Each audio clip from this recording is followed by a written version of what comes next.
ड्रग्सच्या ओव्हरडोसमुळे मुंबईमध्ये एका कॉन्सर्टमध्ये 2 विद्यार्थ्यांचा मृत्यू. गोरेगावच्या नेस्को सेंटरमधली घटना. पार्टी आयोजकांसोबतच 6 आरोपींना 16 तारखेपर्यंत पोलीस कोठडी.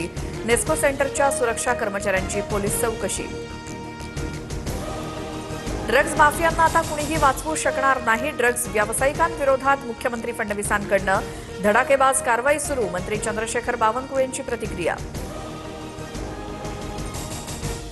अत्याचारी अशोक खरातची पुन्हा पोलीस कोठडीत रवानगी. 4थ्या गुन्ह्यात 19 तारखेपर्यंत 5 दिवसांची पोलीस कोठडी.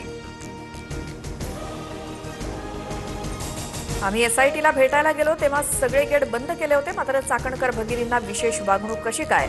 कोण कोणाला फसवतंय तेच कळेना. प्रतिभा चाकणकरांच्या पोलीस चौकशीवरनं सुषमा अंधारेंचा निशाणा.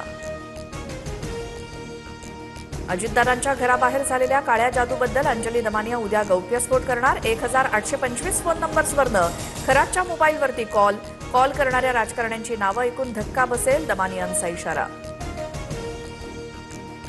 खरात प्रकरणात अनेक सत्ताधाऱ्यांची नावं समोर येत आहेत. खरातचा एन्काउंटर करतील असं वाटतंय.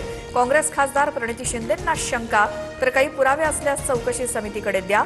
बावनकुळेंची प्रतिक्रिया.